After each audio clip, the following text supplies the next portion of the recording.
5G बहू। सुमित्रा जी का बेटा था अमित और बहू का नाम था अमृता। सुमित्रा जी की बहू की बातें सुनकर ऐसा लगता था कि जैसे वो बहुत इंटेलिजेंट है, क्योंकि उससे कभी भी कोई भी सवाल पूछो फट से जवाब दे देती थी। अरे भाई, उसके जवाब से तो गूगल भी पीछे रह जाता था। और इसलिए कम से कम सुमित्रा जी के घर में तो किसी को भी गूगल की जरूरत ही नहीं पड़ती थी।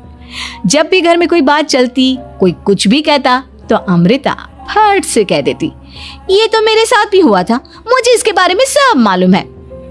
एक दिन सुमित्रा जी अमित और अपनी बहू अमृता के साथ अमित के बुआ जी, फूफा जी यानी कि मुकेश और उर्मिला जी के यहाँ पर मिलने के लिए गए।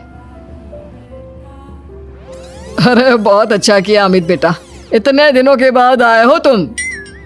हाँ सुमित्रा भाभी, कभी तो आ जाया करिए अपने बच्चों को लेकर। आपकी बहू के आने से तो हमारे घर में भी रौनक आ गई है। वो क्या है ना, अमित ऑफिस के काम में बहुत बिजी रहता है, इसलिए उसे तो वक्त ही नहीं मिल पाता। अच्छा, लगता है नौकरी काफी मुश्किल है अमित की। अरे नहीं नहीं फूफा जी, ऐसी कोई बात नहीं है। आप तो जानते हैं ना प्राइवेट जॉब में कितना काम होता है। अरे कोई समझे ना समझे, मुझे तो पता है प्राइवेट नौकरी में इतना काम करना पड़ता है कि इंसान की आफत आ जाती है। लेकिन बेटा, तुमने तो कभी जॉब की ही नहीं, तुम्हें कैसे पता? अरे जॉब नहीं की तो क्या हुआ मम्मी जी, सब जानती हूँ मैं। सबसे पहले ऑफिस में जाओ, वहां पर अपनी एंट्री डालो, उसके बाद दिन भर सिस्टम पर बैठकर काम करो। चारों तरफ कैमरे लगे होते हैं, आप अपनी नजर इधर की उधर नहीं कर सकते। उसके बाद दिन भर बॉस की चिक चिक सुनो, वो अलग से। यही सब होता है, मुझे ना सब पता है। अरे बहू रानी तो काफी इंटेलिजेंट है, हर बात की खबर है इसको। थोड़ी देर बाद अब देखिए सुमित्रा भाभी, इतने दिनों के बाद आई हैं आप, खाना खाकर ही जाना, ऐसे तो मैं आपको जाने नहीं दूंगी। वैसे बुआ जी, खाने में क्या बनाया है? वो क्या है ना बेटा, आज तुम्हारी बुआ जी की तबीयत थोड़ी ठीक नहीं थी, इसलिए हमने सोचा कि जब तुम लोग यहाँ आ जाओगे तो बाहर से खाना मंगवा लेंगे और साथ में बैठकर खाएंगे। लेकिन बस प्रॉब्लम इतनी सी है कि मुझे बाहर से खाना ऑर्डर करना नहीं आता। सोचा जब अमित आएगा तो उसी को बोल दूंगी। अरे मुझे आता है ना, मैं कर देती हूँ ऑर्डर। बताइए क्या क्या मंगाना है आपको?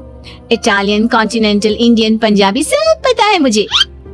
क्या बात है बहू, क्या घर में भी खाना रोज बाहर से ऑर्डर करती हो? अरे नहीं नहीं नहीं बुआ जी, ऐसी कोई बात नहीं है, बस मुझे ना सब पता है। कोई बात नहीं अमृता, मैं अपने फोन से ऑर्डर कर देता हूँ। अरे क्या बात है, आजकल ऑनलाइन डिलीवरी पर कोई ऑफर नहीं चल रहा है, वरना काफी पैसे बच जाते। कैसी बात करते हैं अमित, मैं कह रही हूँ ना मुझे सब पता है। मुझे एक बहुत अच्छा ऑनलाइन डिलीवरी वाला मालूम है, जहाँ पर 50% ऑफ मिल जाएगा। और आज तो वैसे भी फ्राइडे है ना, फ्राइडे को तो उस पर 50-70% ऑफर मिलता ही मिलता है। अरे क्या बात है, इसके बारे में तो मुझे पता ही नहीं था। अरे बेटा, जिस चीज के बारे में किसी को पता नहीं होता, हमारी बहू को पता होता है। एक काम कर, तू उसी को ऑर्डर करने दे। क्या बात है अमृता बेटा, तुम तो बहुत इंटेलिजेंट हो, सब कुछ जानती हो। कुछ दिनों के बाद सुमित्रा जी की कुछ सहेलियां उनसे मिलने के लिए आती हैं। अरे सुमित्रा बहन कैसी हो, बहू कैसी है तुम्हारी? अरे पूछिए मत, बहुत इंटेलिजेंट है मेरी बहू, सब कुछ जानती है। क्या बात है, बहू के आने के बाद तो औरतें दुखी हो जाती है, लेकिन तुम तो बहुत खुश लग रही हो। वो क्या है ना, मेरी बहू है ही इतनी अच्छी। अरे तो बुलाओ ना, हमारे साथ बैठेगी, बातें करेंगी तो हमें भी अच्छा लगेगा। सुमित्रा जी अमृता को बाहर बुलाती हैं और उसके बाद सब लोग बातें करने लगते हैं। क्या बताऊं, कुछ दिनों से घुटनों में इतना दर्द हो रहा है कि चला भी नहीं जाता। अब बुढ़ापे में तो ये सब चलता ही रहता है, क्या कर सकते हैं। आंटी जी, आप योगा करिए, योगा और साथ में ना काले तिल खाया करिए, आपके घुटनों का दर्द भाग जाएगा। लेकिन तुमको ये सब कैसे पता बेटा? अरे मेरे भी घुटनों में दर्द होने लगा था, मैंने योगा किया और काले तिल के साथ गुड़ मिलाकर उनके लड्डू बनाकर खाए, एकदम ठीक हो गए हैं मेरे पैर। अमृता, ये तुम क्या कह रही हो? इतनी कम उम्र में तुम्हारे पैरों में दर्द कैसे हो सकता है? अरे मम्मी जी, सच कह रही हूँ, एक बार अगर कोई ये नुस्खा अपना लेना बस मजा आ जाए। ठीक है बेटा, अगर तुम कहती हो तो मैं ये करके देखती हूँ।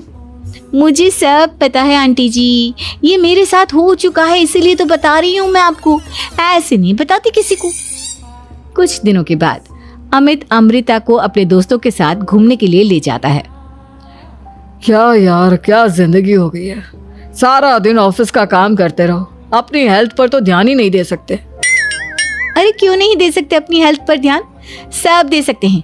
इंसान चाहे तो कुछ भी कर सकता है। क्या बात है भाभी, आप इतनी श्योरिटी के साथ कैसे कह सकती हैं? अरे आजकल ना एक से एक एप्लीकेशन है मार्केट में, और जानते हैं उसमें कुछ एक्सरसाइज तो ऐसी बताते हैं जिन्हें आप अपने ऑफिस में बैठे बैठे, मेरा मतलब लैपटॉप पर काम करते करते भी कर सकते हैं। अमृता, ऐसी एक्सरसाइज के बारे में तो मुझे भी नहीं पता था, तुम्हें कैसे मालूम? अरे मुझे सब पता है, हर चीज की खबर रखती हूँ मैं, जानते हैं ना आप। लेकिन ऐसी कौन सी एप्लीकेशन है और ऐसी कौन सी एक्सरसाइज है भाभी? एक मिनट, मैं आपको अपने मोबाइल में दिखाती हूँ।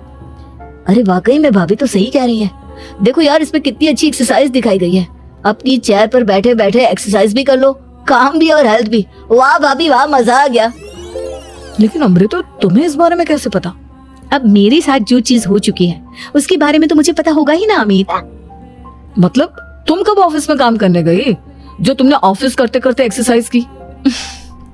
मैं जो किचन में काम करती हूँ अमित, घर के काम, वो किसी ऑफिस के काम से काम है क्या? बस मैं भी वो सब करते करते इनमें से कुछ एक्सरसाइज ट्राई कर लेती हूँ, इसीलिए मुझे सब पता है। सही है यार, तुम तो बहुत इंटेलिजेंट हो। कुछ दिनों के बाद ये क्या है, एक दोस्त ने मेरे साथ एक मजाक किया है लेकिन समझ में ही नहीं आ रहा। अरे बेटा, तो अमृता से पूछ लेना, उसके पास कोई ना कोई जवाब जरूर होगा। ठीक कहती है मम्मी जी, मैं सब जानती हूँ। लेकिन अमृता, ये थोड़ा मुश्किल है, सोच लो। मेरे लिए कुछ भी मुश्किल नहीं, दुनिया की कोई भी पहेली हो मैं चुटकी में सॉल्व कर लेती हूँ। अच्छा ठीक है, देखो मेरे दोस्त ने मुझे एक खाली पेपर दिया है और कहा है कि इस पर उसने मेरे लिए कुछ मैसेज लिखा है। अब एक बात बताओ यार, खाली पेपर पर, I mean, जिस पर कुछ भी नहीं लिखा हुआ, उसे मैं कैसे पढ़कर बताऊं? अरे बस इतनी सी बात, इसे तो मैं चुटकियों में सॉल्व कर दूंगी अमित। लेकिन कैसे बहू, इस पेपर पर तो वाकई में कुछ नहीं लिखा हुआ, एकदम खाली पेपर है, कैसे, क्या पढ़ोगी तुम? अमित, एक छोटा सा काम करो, जल्दी से एक मोमबत्ती लेकर आओ। अरे बहू, पेपर में आग लगाने का इरादा है क्या? नहीं नहीं मम्मी जी, इस पेपर पर अमित के दोस्त का लिखा हुआ मैसेज पढ़ने का इरादा है। अमित कैंडल लेकर आता है।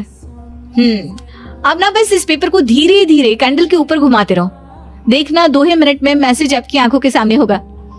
अच्छा ठीक है, मैं ऐसा करके देखता हूँ। 2 मिनट के बाद, अरे वाकई में इस पर तो अक्षर बनने लगे, लेकिन ये हुआ कैसे? और अमृता, तुम्हें कैसे पता? बहुत सिंपल है मम्मी जी, अमित के दोस्त ने नींबू के रस से मैसेज लिखकर उसे सुखा दिया। आप अगर मैसेज पढ़ना हो ना तो पेपर को आग के सामने ले जाओ और लेटर्स अपने आप उभर कर आ जाते हैं। वाह बहू, लेकिन तुम ये सब कैसे जानती हो? अरे मम्मी जी, जब मैं छोटी थी ना तो अपनी सहेलियों के साथ ऐसे ही गेम खेला करती थी। ये तो मेरे साथ कितनी बार हो चुका है, मुझे सब पता है। थैंक यू यार अमृता, तुम्हारी वजह से हमें कुछ भी सोचने की जरूरत ही नहीं पड़ती, तुम सब कुछ बता देती हो। कुछ दिनों के बाद सुमित्रा जी को अमृता के प्रेग्नेंट होने की खुशखबरी मिलती है और सुमित्रा जी अमृता को डॉक्टर के यहाँ लेकर जाती है। देखिए सुमित्रा जी, आपकी बहू की तबीयत बिल्कुल ठीक है, किसी भी तरह की चिंता करने की कोई जरूरत नहीं है, लेकिन हाँ, उनको आयरन वाली डाइट खाने की बहुत जरूरत है। ठीक है डॉक्टर साहब, आप बता दीजिए मैं अपनी बहू को क्या क्या खिलाऊं ताकि उसकी तबीयत ठीक रहे और आने वाले बच्चे की भी। अरे मम्मी जी, इसमें डॉक्टर से पूछने की क्या जरूरत है, किशमिश है, अनार है, पालक है, ये सब खाना चाहिए, आयरन का लेवल बिल्कुल बराबर रहता है। अरे वाह, आपकी बहू तो सब कुछ पहले से ही जानती है। ये तो बहुत अच्छी बात है। देखो, आयरन के साथ तुम्हें कैल्शियम भी खाना होगा। जानती हूँ मैं, अगर आयरन की खाली सप्लीमेंट लेते हैं और कैल्शियम नहीं लेते तो बॉडी उसे अच्छे से एब्जॉर्ब नहीं कर पाती, सब पता है मुझे। बहू, ये भी मालूम है? हाँ मम्मी जी, आप तो जानती है ना, मुझे सब पता है। आपकी बहू की बातें सुनकर अच्छा लग रहा है, मुझे ऐसी बहुत कम लड़कियां मिलती हैं जिन्हें इतनी नॉलेज होती है, सारे सवालों के जवाब देती है। और हमारे इंडिया में तो वैसे भी हालात बहुत खराब है। बिल्कुल ठीक कह रहे हैं आप डॉक्टर साहब, लेकिन मैं उन लड़कियों की तरह नहीं हूँ। बहुत ख्याल रखती हूँ मैं हर चीज का। और जानती हैं आप, हमारे घर में तो किसी को किसी चीज के बारे में गूगल करने की जरूरत ही नहीं पड़ती। बिल्कुल ठीक कह रही है अमृता। अरे कुछ भी पूछ लो, इसे सब पता होता है। अरे वाह, तुम तो बड़ी कमाल की लड़की हो। चलो ये तो बहुत अच्छी बात है, लेकिन फिर भी डॉक्टर की सलाह पर पूरा ध्यान देना चाहिए। वैसे क्या चाहिए तुम्हें, बेटा या बेटी? अरे डॉक्टर साहब, कुछ भी हो जाए, बस बच्चा अच्छे से हो जाना चाहिए। मुझे तो दोनों में से किसी से कोई भी परेशानी नहीं। और सुमित्रा जी आप? डॉक्टर मैडम, मुझे तो लड़के और लड़की में कभी भेद करने की आदत ही नहीं है। पोता आए या पोती, मेरे लिए तो दोनों एक बराबर है। सुनकर अच्छा लगा। वैसे आप जानती हैं, हमारे यहाँ पर तो लोगों को बड़ी बेचैनी रहती है ये जानने की कि पेट में लड़का है या लड़की, लेकिन विदेशों में ऐसा नहीं होता। हाँ, वहां पर तो सब कुछ पहले से ही बता देते हैं ना। ये भी कोई बात हुई भला? लेकिन तुम्हें कैसे पता कि वहां पर सब कुछ पहले ही बता देते हैं? अच्छा हाँ, तुम तो सब कुछ पहले से ही जानती हो ना। तुम्हारे साथ तो सब कुछ पहले से ही हो चुका होता है। नहीं मम्मी जी, ये तो मेरे साथ पहली बार हो रहा है, इसलिए मैं ये डायलॉग नहीं बोल सकती। अमृता की बात सुनकर सुमित्रा और डॉक्टर दोनों हंसने